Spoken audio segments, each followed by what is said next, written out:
ఒక పీడర మీ తాతయ్య చావగొట్టి పాతెయ్యడానికే ఈ గొయ్య.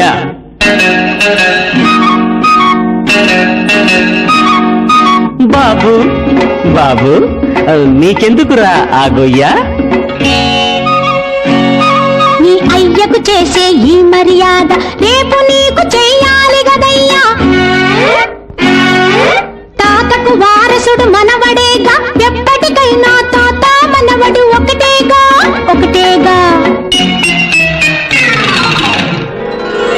పెద్దలనే సరిదిద్దేవాళ్ళు ఇలాంటి ఒకరిద్దరు చాలు. కనిపించిన వాళ్ళు తరిస్తారు, దేశానికే పేరు తెస్తారు, వారే పేరు తెస్తారు. సోమ మంగళ బుధ గురు శుక్ర శని ఆది, వీరికి పేరేది పుట్టేవారికి చూడేది. సోమ మంగళ బుధ గురు శుక్ర శని ఆది. Download ShareChat.